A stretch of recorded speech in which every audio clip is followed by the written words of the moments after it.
안녕하세요. 친절한 양육사입니다.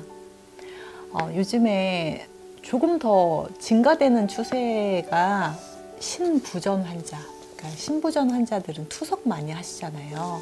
네, 투석을 한다는 건 신장에 있는 사구체가 정말 많이 망가졌을 때, 그러니까 우리가 신장에 있는 사구체라고 하는 곳은 우리 몸에 노폐물을 걸러주는 거예요. 그래서 우리가 소변으로 우리 몸에서 필요한 것들은 흡수를 하고 소변으로 배출될 것은 배출되고, 그러니까 우리가 잘 먹고 그리고 잘 배출하고 청소 잘 되고 이러면 이제 몸이 건강하게 유지가 될 텐데, 신부전 환자분들은 그게 잘 안 되는 겁니다.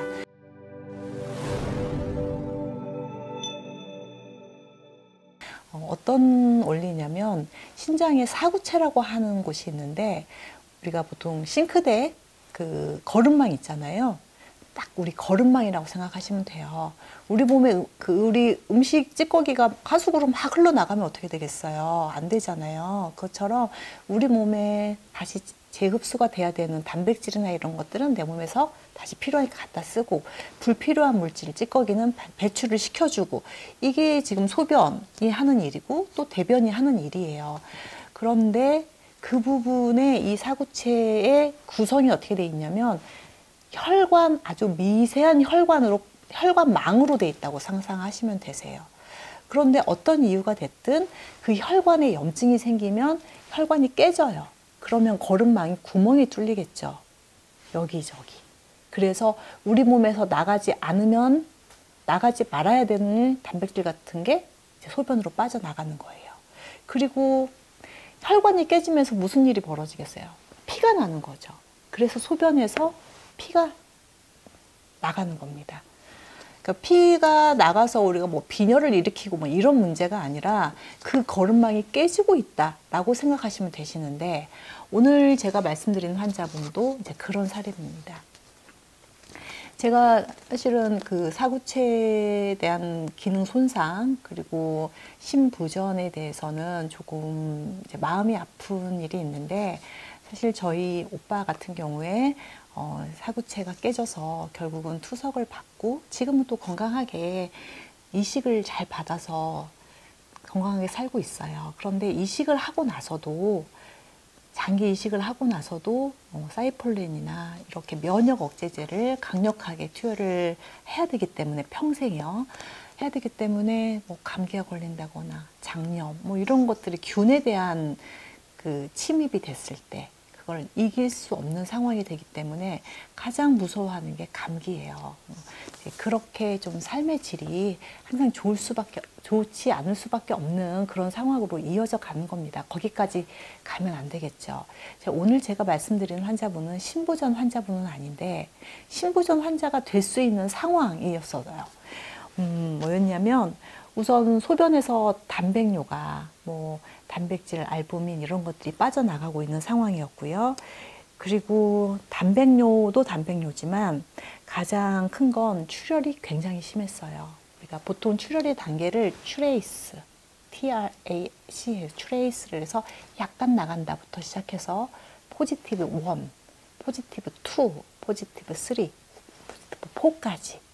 그런데 포지티브 1 정도까지는 뭐 그럴 수 있다. 나쁘긴 하지만 또 회복될 수도 있다. 지켜보자. 그런데 2, 3 이렇게 가면 이거 좀 위험하다. 이제 이렇게 되는 거거든요. 근데 이분은 포지티브 4까지 갔습니다. 그래서 이거를 정량적으로 250 정도의 수치가 나왔고요.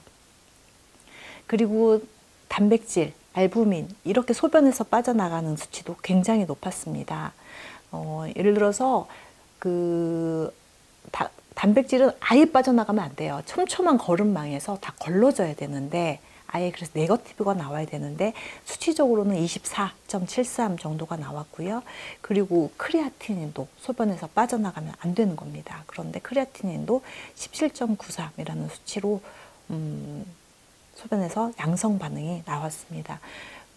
신장 여과율은 많이 나쁘진 않아요. 79.8 정도가 나왔고, 그리고 또 우리가 신장 기능을 검사하는 혈액 검사 중에 BUN이라고 있어요. 그러니까 우리가 요소라고 하는 이 대사 종결 물질 같은 게 있는데, 이게 피 속에서 얼마나 많이 돌아다니느냐. 많이 돌아다니면 이게 찌꺼기 같은 건데, 찌꺼기가 많이 돌아다닌다는 거니까 이걸 신장에서 걸러줘야 되는 건데 못하고 이거를 계속 돌아다닌다는 거잖아요. 근데 이 수치가 20이 넘어가면 20 정도까지를 보통 정상 범위로 보거든요. 그래서 건강한 분들은 BUN이 보통 10에서 15 사이 정도에 있어요. 그 아래에 있는 경우도 있고, 아이들 같은 경우는.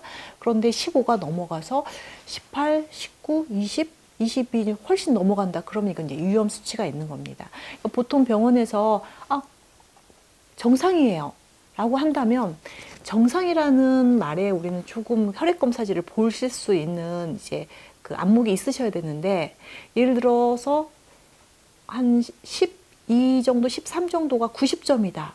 그런데 한 15, 16은 70점이야. 그런데 20점은 이제 60점 미만이야. 그럼 나의 점수는, 예를 들어서 이분 같은 경우는 제가 처음 봤을 때 19.6이었어요. 그러면 이제 60점 가까이 가는 거잖아요. 그런데도 병원에서는 정상이라고 찍을 수가 있어요. 그러니까 이건 정상은 아니잖아요. 우리가 60점 아래 비정상이라고 하지만 그 경계에 있는 분들 있죠. 그 경계에 있는 분들은 나도 비정상으로 갈 수 있는 경계에 있구나라고 자각을 해서 이걸 어떻게 개선할 수 있을까라고 생각을 해봐야 되는 거거든요. 이분은 우리가 보통 그 신장의 사구체가 무너질 때 아니 멀쩡한 신장이 왜 혈관이 깨지는 거예요? 이유가 분명히 있단 말이에요. 뭔가 급성 감염으로 인해서 그럴 수 있습니다. 이게 침입하는 균이 내 사구체를 좀 건드릴 수 있잖아요. 그럴 땐 출혈도 일어나고 단백질도 빠져나고 이럴 수 있어요. 그런데 이게 균 감염이 아닌데 계속해서 혈관에 공격을 받고 있다. 이제 이래서 이분도 자가 면역성, 대부분 사실은 신부전 상태까지 가는 환자라면 대부분 자가 면역성, 그러니까 내 몸에 있는 면역세포가 나의 신장을 공격해서 마치 균처럼, 외부 침입자처럼 공격을 하는 거예요. 그러니까 내 몸이 문제인 거예요. 그러면 내 몸을 고쳐야겠죠. 근데 약물로는 어떻게 쓰냐면, 면역세포가 문제를 일으키니까 내전을 일으키는 거거든요. 자꾸 내전을 일으키니까 면역세포를 가둬놓는 시스템으로 면역억제제, 스테로이드 이런 것들을 써서 조절을 하거든요. 그런데 가둬놓았다고 해서 정상은 아니잖아요. 안 가둬놓으면 또 다시 활동할 거니까요. 그래서 이분도 면역억제제 2가지 정도 드시고 계셨고, 스테로이드, 소론도 2알 드시고 계셨는데도 불구하고 혈관 출혈은 계속 이루어지고 있었습니다. 염증 수치도 굉장히 높았는데 CRP가 1.58이 나왔고요. ESR, 류마티스 환자분들은 잘 알고 계시는 그 ESR이라고 하는 적혈구 침강 속도, 이 부분도 87로 굉장히 높았습니다. 근데 이분 같은 경우에 조금 뭐가 또 다르냐면, 우리가 호중구, 림프구, 면역세포의 이름들이 여러 가지가 있는데, 림프구는 우리가 바이러스에 대항하는 면역세포의 이름이에요. 그런데 림프구가 굉장히 낮아져 있어요. 그리고 또 세균하고 감염된 거에 대해서는 호중구는 굉장히 높아져 있어요.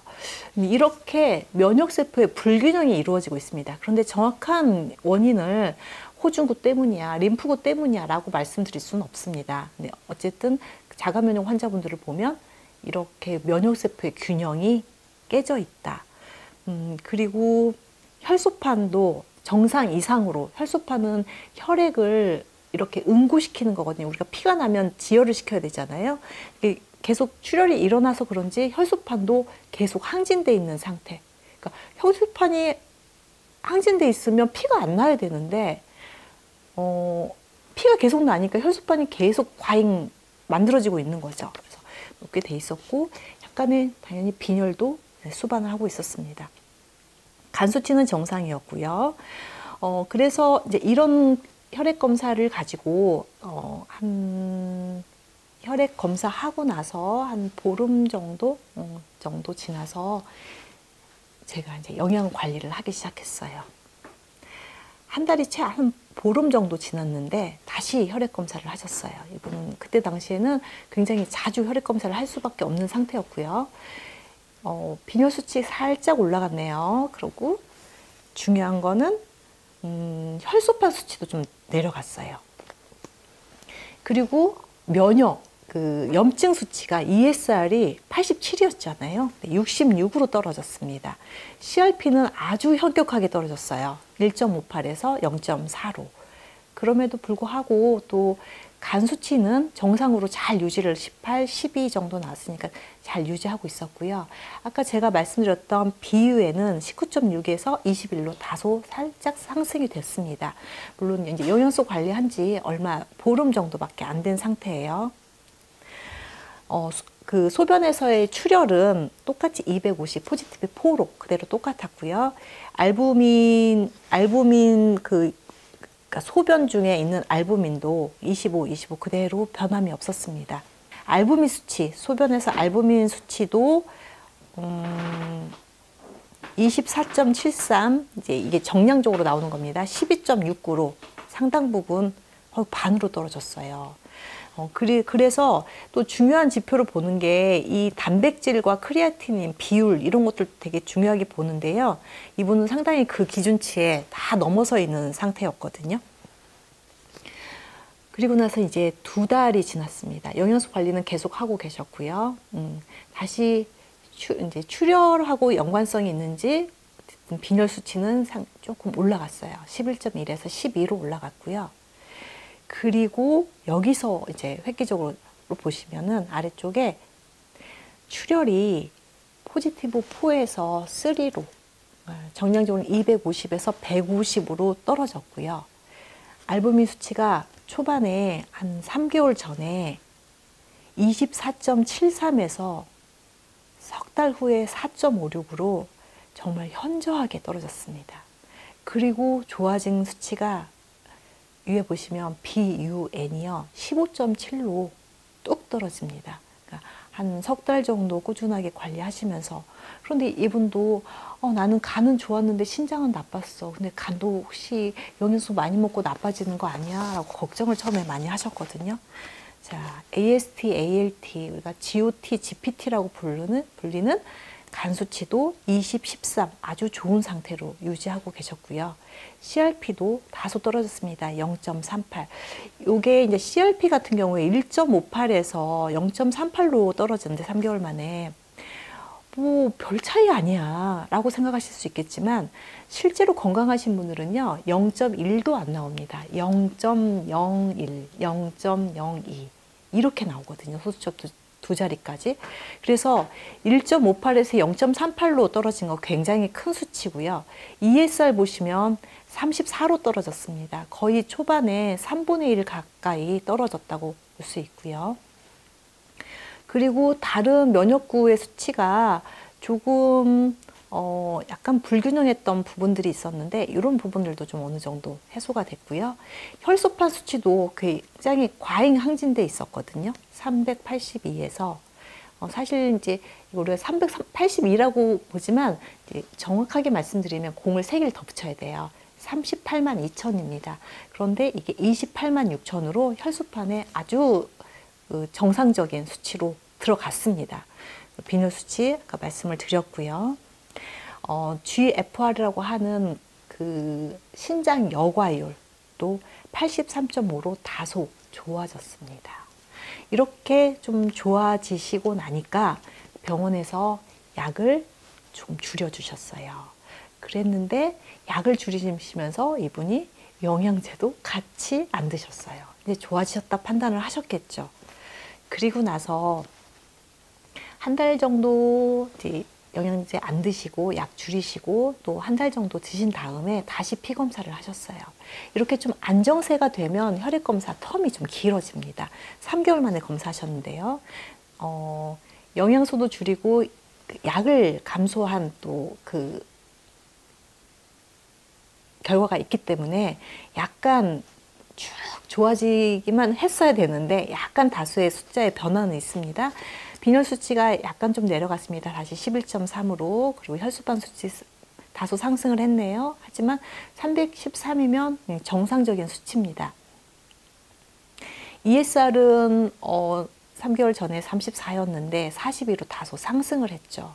근데 초반에 약을 다 드시고 87이었고요. 지금은 약 처방이 감소된 상태에서 42까지 떨어진 것도 굉장한 약물 그 감소 효과와 그 임상적인 개선 효과를 말씀을 드릴 수가 있고요. CRP가 1.58에서 이제는 정말 CRP는 획기적으로 떨어져서 0.15로 떨어졌고요. 간 수치 아주 좋으시고요. 17, 10이 나왔습니다.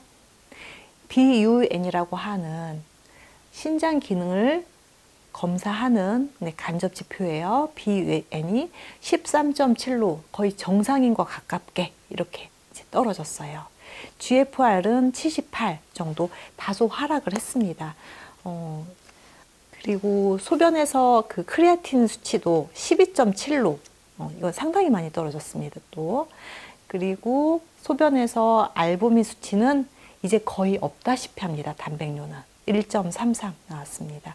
이게 정량 검사가 있고 정성 검사가 있는데 정성 검사는 그냥 있느냐 없느냐 아주 정도, 그리고 좀 정확하게 검사할 때는 정량 검사를 하는데 정성 검사에서는 알부민은 그냥 네거티브로 결과가 나와 있죠. 그래서 단백질과 크레아틴의 비율도 0.31로 처음에 1.38이었는데 많이 좋아졌어요. 알부민과 크레아틴의 비율도 950이었거든요. 이 정상 범위가 0에서 30이에요. 아래로 내려가야 되거든요. 근데 이게 굉장히 높았습니다. 950에서 지금은 104로 떨어졌어요. 그리고 가장 제가 주목해서 말씀을 드리고 싶은 거는 소변에서의 혈관 출혈, 소변에서의 출혈, 혈액량이 10으로 10 트레이스 약간 보인다 정도로 250에서 10으로 떨어졌습니다. 거의 출혈 양상이 거의 없어졌다고 보여져요.